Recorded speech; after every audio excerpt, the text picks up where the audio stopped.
Здравейте, рибари и почитатели на риболова! Това е предаването на Слука по Хоби ТВ. В разгара на лятото някои от вас са предпочели почивката, други пък се отдават на любимия си спорт или хоби. Днес ще ви покажем тези, които са избрали второто, и това са състезателите, които участват във втория кръг от републиканското първенство по улов на шаран, тук на язовир Езерово. Състезание, в което вземат участие 15 отбора, почитатели на улова на шаран и амур или тези, които обичат големите риби такава. Но какво ще стане тук през следващите няколко дни, никой не знае. Се лови и денем и нощем. А след неуспеха на отборите от първия кръг, очакваме интересна и безмилостна надпревара. Ето да започнем нашият разговор така. Всички отбори ли присъстват на състезание? Изтегли 15-то последно място. Само преди няколко минути беше даден старт. Протече в изследване. Пред нас метра не можахме да открием. Пашката на водоема и като цяло пред метра започват да се дигат. Този фактор винаги е влиял за риболова. До момента имаме 2 каракуди, 2 метра. Предполагам, че ако са пак 40 градуса висок. И това предполагам. Твоите очаквания как ще протече състезанието? Как ще протече самото състезание, винаги може да ще бъдат извари. Водоемът е видимо добър. Разбрахме, че тук има риба, но преди всичко малки шарани и каракуди. Разчитаме на информацията за сом и толстолоб. В регламента на състезанието обаче се зачита уловен шаран или амур над 1 кг и 500 грама. Риба, която е под тези килограми, не се зачита. Ето какво споделят състезателите от отбора на Хоризонт.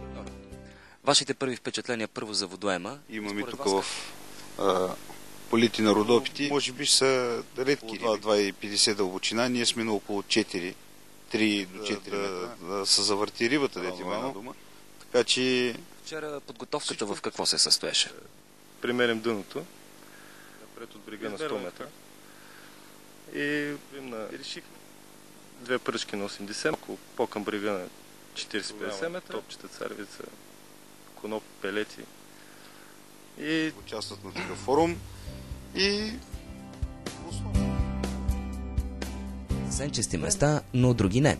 След предварителните тренировки провели и след часове под жаркото слънце, част от състезателите споделят, че няма да има голям улов. Продължаваме напред и се предвижваме към сектор 1. В първи сектор отборът на Сукикар. Въпроси Вярва много. Дълбочина голяма, така че може би над дълбокото, но все още не се знае. Но сега няма никъде удар, се вади вече риба. Доста по-сериозно и както трябва. Това не знам, може да няма 10. Такова е мнение последната секунда. Макар да остава още едно състезание, последния, защото при всяко писване на зумер започва надничане и питане от разстояние. Голяма ли е рибата и дали някой е хванал нещо в другите сектори? При шаранджийския риболов... За жалост температурите са пак доста високи, между 35 и 40 градуса. И това предполага, че през деня по-едрата риба ще...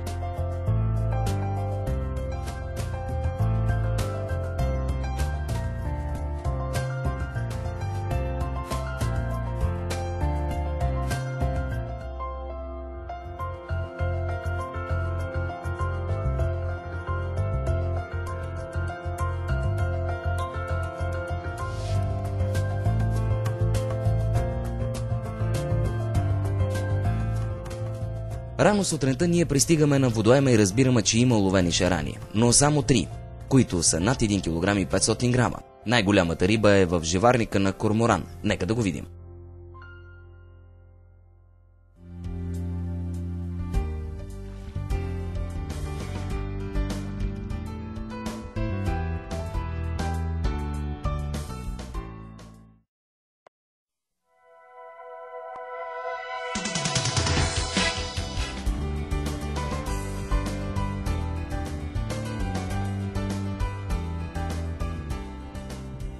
Отборът е Корморани.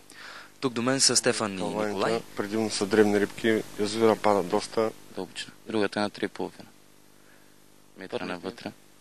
Там питането е 3,5. И това ви донесе сте за първи път. По-точно, така вашият отбор чувстваше ли конкуренция от други отбори? Сега има и доста нови, които тази година се записаха, тъй като не бяхме в страната, извън страната бяхме. С трети кръг, ако се вземе добро място, Как ще се наредите в класирането? Ами за сега ще сме пореден брой точки 16.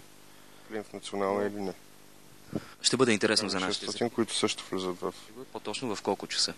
Ами сутринта в 4. Предимно рибите.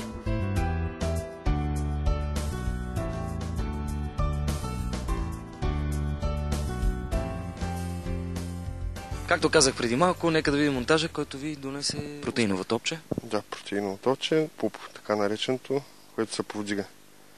Повдигнете на около 4-5 см от дъното, заради голямата тиня.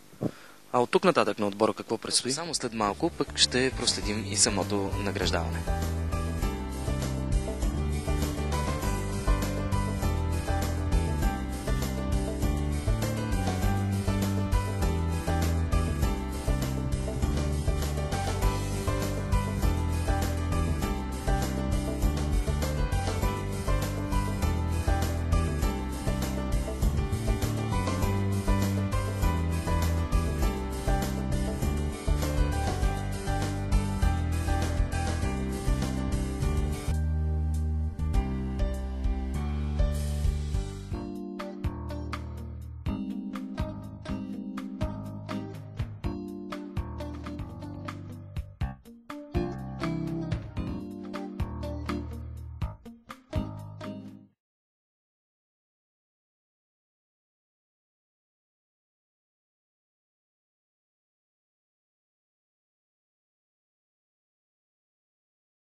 Класиране. Имаше все пак хванати риби. Първо... За второ и трето място на купите. Не знам, тя е по-малката май. Трето, естествено. На трето място се класило и 600. С 2,5 наказателни точки. Извинявайте. Повядай, пожелавам ти успехи на фирма. Честито, момчета, сте живи и здрави. Нашата фирма най-голяма. Такива са правилата.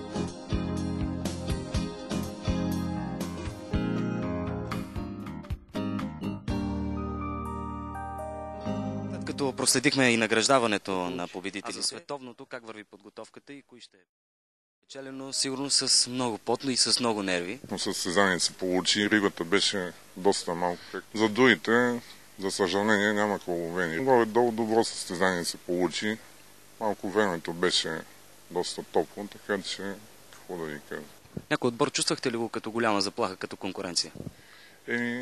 В самото начало, колегите от майсторски риболов, маломерни, с тях имахме такт и пряк довой. Те извадиха преди нас, за да може да запазим тези резултати, които...